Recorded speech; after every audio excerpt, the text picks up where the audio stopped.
What's up, guys? Welcome back.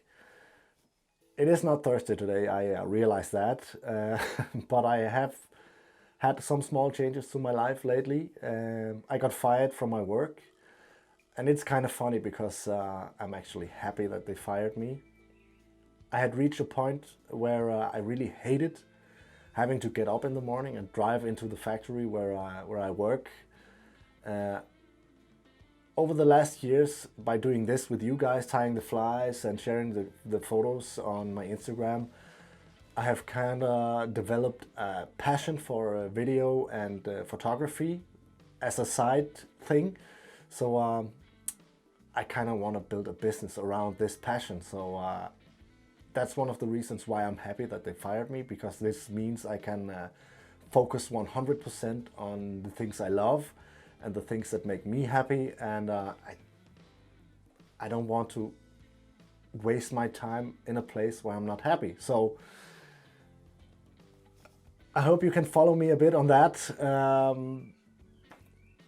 I have some cool stuff planned. I know I've been saying that a lot lately, and I'm just waiting for the clearance so I can tell you guys what it is that's happening in the background of all of this.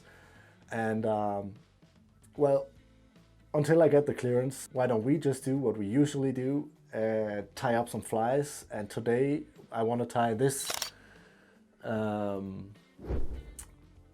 guess you can call it a flatwing, or more like a baitfish. It will work on perch and sea trout, of course, and bass, whatever. It might be a bit too small for pike, but trouts and sea trouts and fish in that caliber will definitely take this one. So without any further ado, let's jump down to the vise right here next to me and tie up this baitfish. All right, so let's get this one going. Whoops. Get some thread on your hook.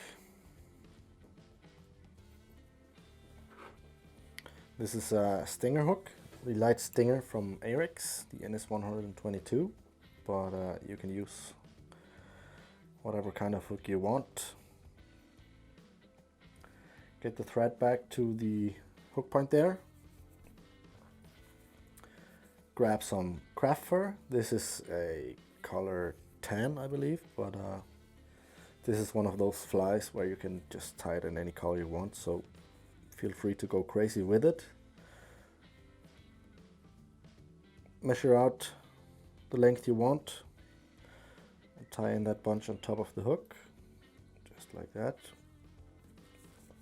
Just arrange this a bit. Tie that a bit back there. Trim this off. And then you want to flip this back over.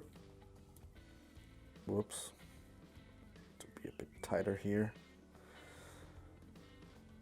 Flip this back over on itself and just tie on top of that.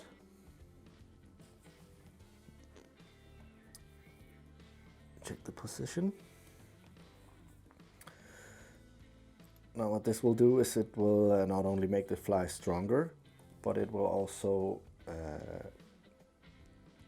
kind of help that this tail won't tangle up as easily around the hook bend here. So you definitely want to do that if you don't want your flies to tangle up. Just give this a dab of super glue.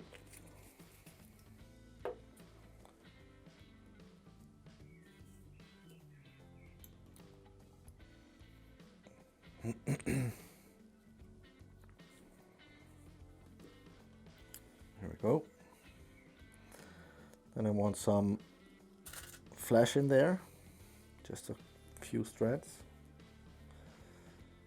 So I have two here, which I will be placing on my thread, just like this.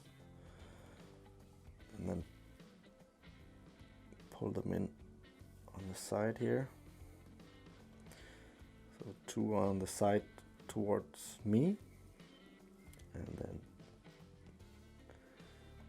flip this over so you get two on the other side. Trim these off, different lengths.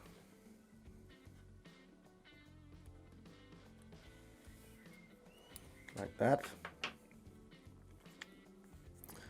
And that's the tail down there. Then I want some kind of bulk underneath here, so what I have prepared is some STF dubbing with tiny amount of flash mixed in there, also in the color tan. And I kind of place this around the hook in a bunch like this and make 2 loose turns around that, and then just pull that tight, and that will distribute the materials around the hook. And then this forward facing part here, just flip that over and tie on top of that. Then advance your thread a bit. Now you can see here it builds up a little teardrop shape here. So grab another bunch. Get this thread up a bit more. Same thing again. 2 loose turns and just tighten that up.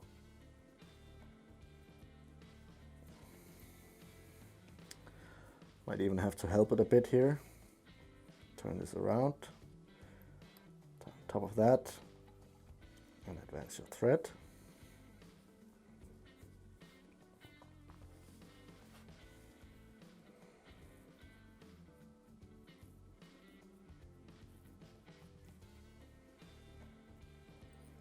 Get the rest here, or the last part. And you can kind of decide how thick you want this fly by taking bigger clumps, or whatever you want to call it, of dubbing. And if you want to go really crazy with this, you can start off by taking a small bunch and then taking bigger bunches as you go along, and that will really help taper out the fly. So that's a thing to keep in mind, maybe. Then what I want to do is make a dubbing loop.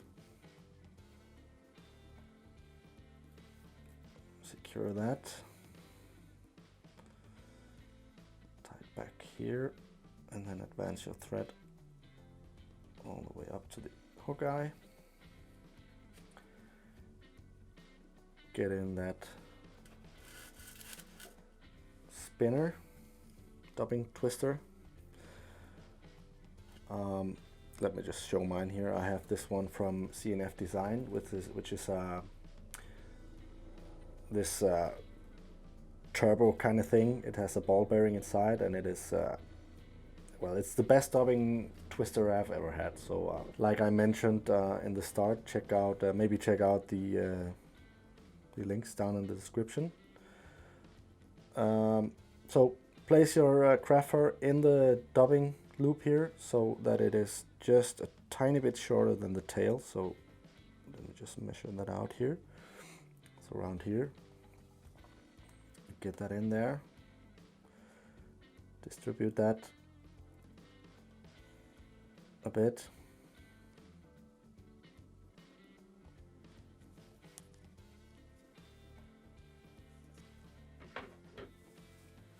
And then what you want to do is cut off the right side here, or the butt ends, just as close to the core of the dubbing loop as you dare. The closer, the neater the head will be, but you don't want these hairs falling out either, so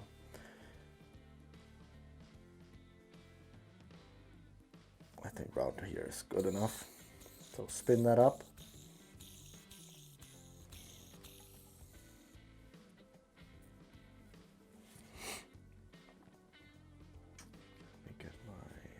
Dubbing needle here.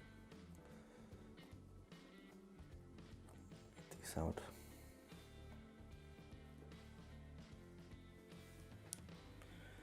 Here we go. Get that loop under control with this hackle pliers here. And kind of force these back. These wild hairs here. And then just start working your way up.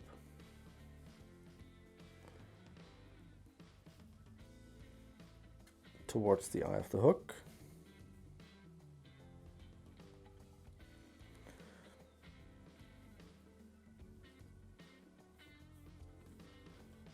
Touching turns.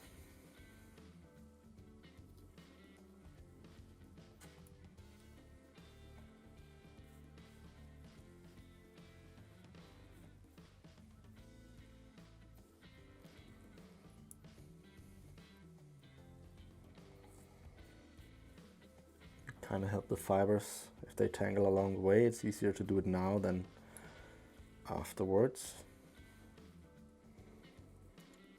They are a bit, well, they're not as fragile as spay hackles, but if you pull these hard enough they will break, so it's better doing it now, because you can, of course, when you brush it out afterwards, destroy some of these fibers, leaving you with a thin fly. Tie that off, clean it up a bit, get off the dubbing loop, and fold some of these fibers that are pouring forwards, fold these back, secure them tightly there, and make a whip finish.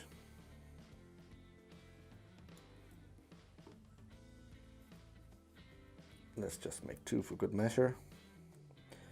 We will be making a UV resin head also, so I'm guessing 2 isn't even necessary, but it's good to be thorough. Where is that dubbing brush? And then just brush out some of these fibers that are still trapped in there.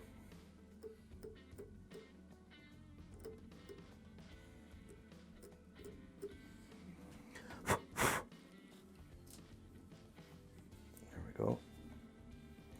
Now you could also at this point just smack on some ice here and fish it like that, and you could even fish it just as this, and the fish might even take it for a small worm or a ragworm or something like that. I want to pin this out a bit with some of these hackle feathers, and I think I want one on each side and then one slightly bigger on the top here. So let me just show you how I prepare that. I like to take a drop of UV resin.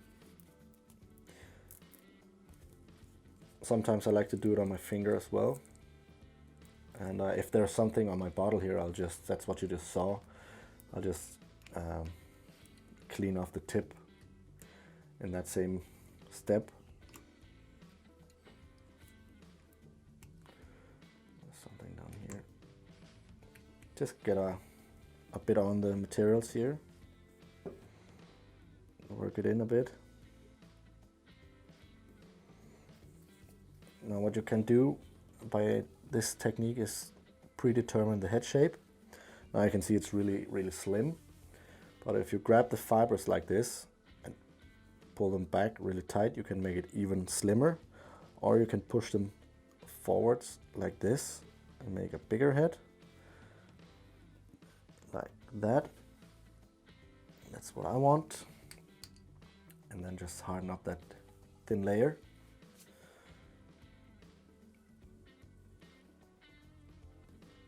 And now the fly will hold its shape while you're filling around with the feathers and all here. So that's a cool technique, I think. So measure out one side here. I think Around here looks good. This length. Cut off what you don't need, which leaves you with a point like this. Get a drop of glue on there. There we go.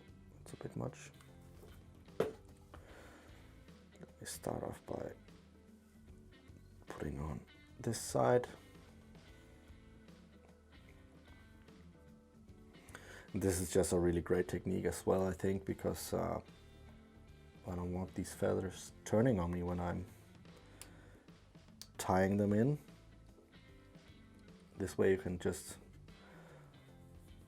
push it on there and harden the glue like this, and it will stay exactly there. It won't turn around or do anything stupid, making you angry by the vise. So grab another feather for the other side, measure that out.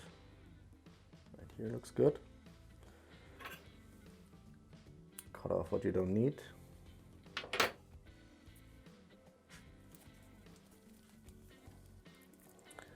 Get a drop on there.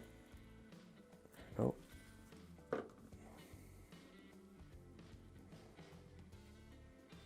Push the feather on. And this is just so easy also because if you do that little trick in the beginning there by predetermining this head shape, it also gives you a small hard layer of UV resin for the feather to rest on. And well, it just leaves you with a cleaner finish and a fly that looks like $1,000,000, but it's just really a simple technique. So measure out this top feather I want on here, and then I kind of want to have that a bit longer than the two on the sides, which help the overall taper of the fly, because as you know, you need a good taper on that fly.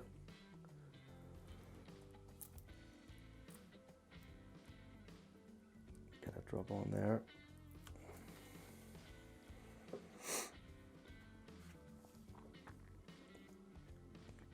That on there, let it soak in a bit.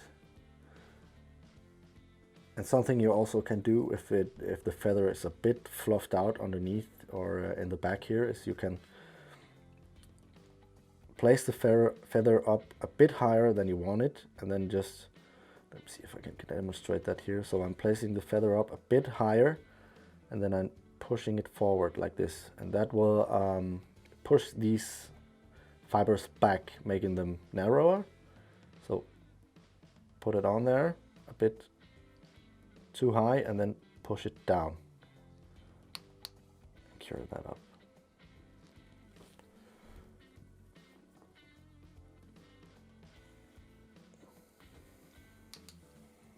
So you see that right there, sitting perfect. I want to grab some ice. As you know, I put mine on my hand here so I don't lose them. Get a drop on one side here. Like that.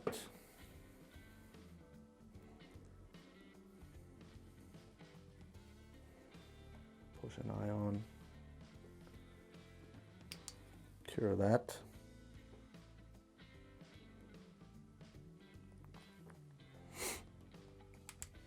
And this is also just a securing step, so that I'm sure that these eyes aren't going anywhere when I get to the head building part.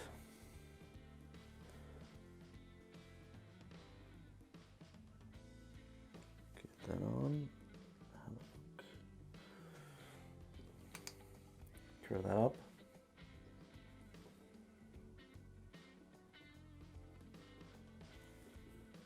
There we go. Then you want to start working We're building up that head. So what I do is I just squeeze out a little drop and then just work it around. Now this is just the first step, so don't put on too much. This is just kind of like giving or soaking up the materials, so when you put on that last layer, it gives you a really clean finish. So let me just cure that.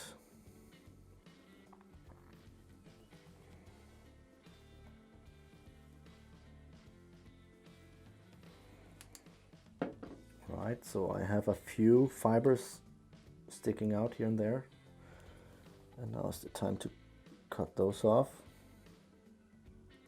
It's also easier to cut them off now because they are a lot stiffer because of the resin. So just take your time if you want. Clean up that head. There you go. Now for that last coat.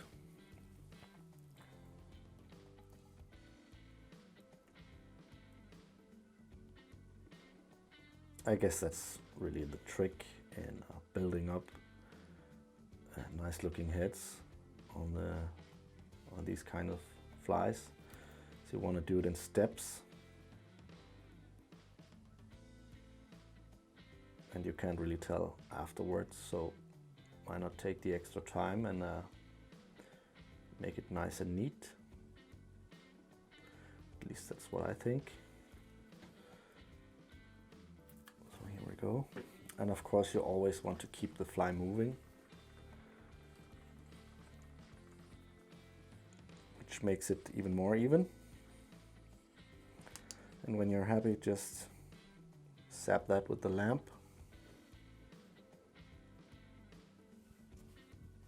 And you might even have to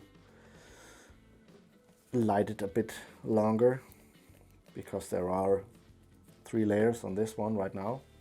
But sometimes you even put on 4 or 5 layers, so just hit it with that UV lamp for a little bit longer so that you are on the safe side. Better safe than sorry, right? So this is looking really good. Yeah. Let's have a final look here. Out of the vise so you can see it in full length.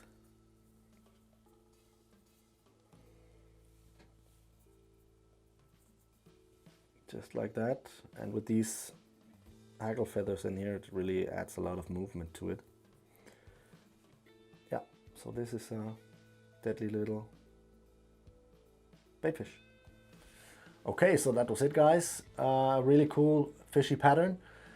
Thank you so much for tuning in as always, and if you aren't already subscribing to my channel, please consider doing that, because there will be coming a lot more stuff in the future. I have also left some links to gear I use in my videos, the UV lamp and the vise and the tools and all that stuff. So if you're interested in the tools I use, check out the links down below. And I guess I will see you guys next week.